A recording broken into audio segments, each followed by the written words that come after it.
So the Amex Gold is one of the best credit cards in the market, hands down, no competition, period. But is it the best card for you? In this video, I'll be sharing 7 reasons why you shouldn't be getting the $325 annual fee American Express Gold Card. The first is right there, the annual fee. It's not about it being $325 today. It's the fact that it was $250 prior, and before that it was $100 plus. So point being, if you're just against annual fees, the Amex Gold Card may not be for you at all. Irrespective of the credits that come with it, the benefits, or bonus multipliers, or all these things, if annual fees are just not the way you operate, then this card's just out of the equation, period. So with that, let's move on to our second point. It can feel overwhelming or a waste of time to juggle a bunch of credits and benefits that, yes, you're entitled to because you have this card and you're paying this annual fee, but if that's just not how you want to play the game, then this card may not be the one for you. A simple example is there's a $10 a month Uber credit. It can be used for Uber or Uber Eats. And so 10 times 12 is $120 back in value against that $325. So your net fee, if you take away that Uber credit, would be now we're down to, let's say, 205. Point being, there's a simple rule where, hey, you need to have an Amex card linked within your Uber account for this credit to hit. If you don't know that and you just have any other card and you're like, hey, why did my Uber credit not hit? Because of these kind of rules, it's not just the main benefit. It's like these subcategory rules almost, where all of this becomes like, oh man, did I do that thing? Did I do this? Did I do that? When in the end of the day, just how easy it was to transact with cash. Hey, here, take cash. If there's change, take change. Move on with your day. These type of mediums, like credit cards, like if you're swiping, you may not want to just think of all this overhead kind of brain power that's being used when in fact right in front of you, just do the thing, move on to your next thing. So this example is just one, where the next one from this is $84 a year to Dunkin' Donuts. I love Dunkin'. America runs on Dunkin'. The point is, if you don't have a Dunkin' Donuts near you, or it's just not a part of your lifestyle, or just otherwise, there's a $7 a month credit that's given to you. So 7 times 12 is $84.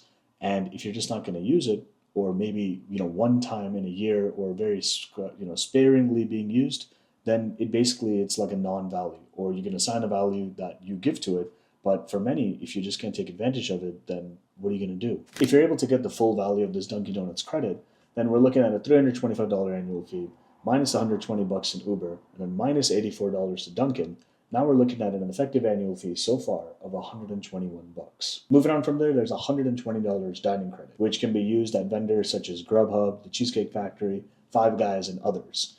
Point being, if we take our $121 effective annual fee, subtract it with this $120 dining credit, which is distributed to us as $10 a month. Basically, net, you basically are paying now effectively $1. But there's one more item. It's a $100 Resy Credit, where basically there's a platform which was acquired by Amex recently, where you can go to certain restaurants, and once you do your booking like in advance, you pay with your card, you basically get $50 back per 6 months. So the first half you get $50 credit, second half you get 50. Overall story here being, when you mix up all these credits, you're going to come out ahead without really jumping through the hoops or doing other gymnastics. But the thing is, maybe you did a lot of gymnastics just to get that money back if you have to keep on thinking about these credits on an ongoing basis. So that's where a lot of folks may coin this as, oh, the coupon book that Amex gives with all these type of benefits, where yeah, there's kind of a multi-$100 annual fee, multi-$100 worth of credits. So just this overall circumstance and just what I'm describing, if you're already like, hey, I don't want this card, I'm going to click off this video, I'm never going to consider an Amex Gold, let me tell you one more thing. When it comes to the earn rate for this card, it's 4x on groceries and 4x on restaurants. There are certain caps to these categories. They're a bit in the tens of thousands. So assuming, you're not exceeding that kind of threshold, what I would say is that, let's say, hey, you're not really eating out much. And let's say you do all your shopping at Costco or Sam's Club or some other type of warehouse store that I'm unaware about. The point is, you're not going to get a multiplier there. You go to Costco in the store, you can't even use American Express. They only take Visa credit and debit and MasterCard debit. And online, you can check out, on Costco.com with other means of payment. But the point is, if you're not going to get a multiplier there and you're just kind of spending and you're paying an annual fee and you're not taking care of all these, benefits in terms of getting advantage from them, then what's going on, right? So with that understanding, if you're basically a typical, more stereotypical like kind of family setting where maybe you need to get things in bulk, you are not going out as often, where all of these multipliers make sense in your daily lifestyle, and it just depends on the individual. But this is going to come down to that personal question for yourself and your circumstance. So this is just one perspective, and there may be other reasons why, this is not worth it for others. So another case like that is this: 4x points per dollar spent on dining, on groceries, 3x points per dollar spent on flights when you're booking directly with the airline, like Delta.com, for example, versus going through Expedia to book that same Delta flight.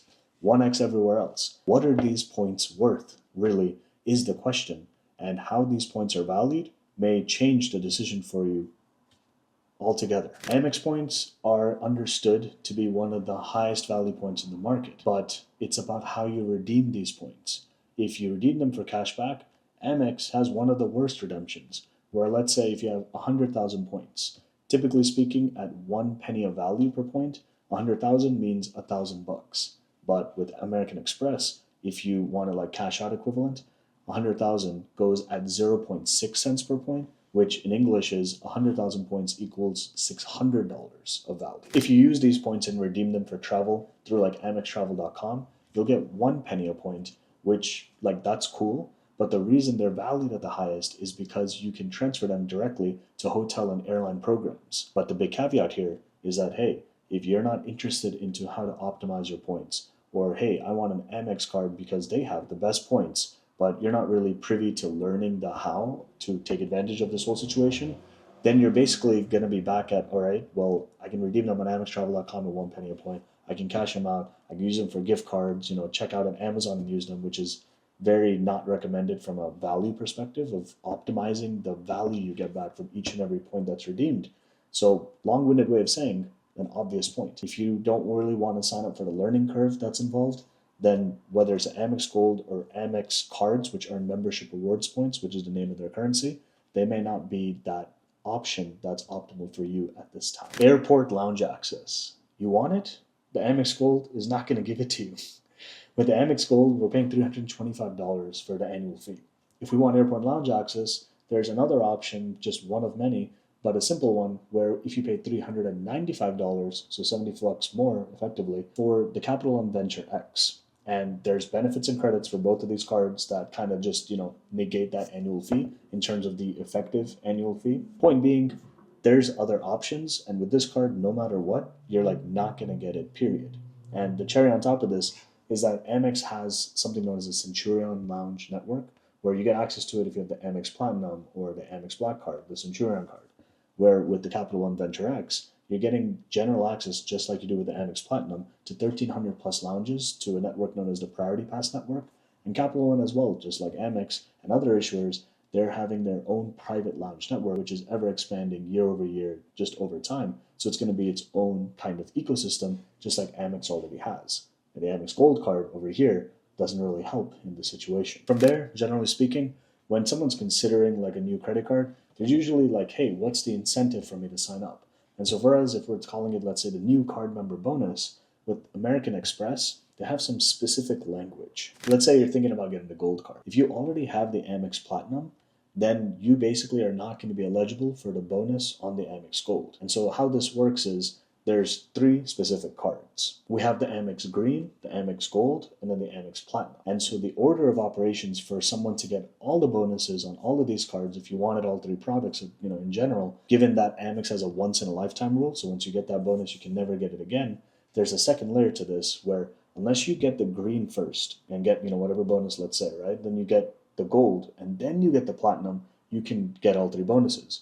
But if you get the highest one, or let's say you get the gold now, you'll be locked out of the greens bonus. And if you have the platinum, let's say you go for the green or the gold, you're not going to get bonuses for either of them. So indirectly saying, if you're the Amex Plat, then maybe you don't want to get the gold because of this rule where it's great for long term in terms of your daily spending. If it makes sense for you, amazing. But if you really were keen on getting the bonus, then basically you shouldn't get this card because you're not going to get one, period. And depending on where you are in your credit card journey, and you're willing to go, let's say, from the green to the gold to the platinum, and you want to know more about the Amex Green and what it has to offer to us, I'll leave the video over here. I'll see you there.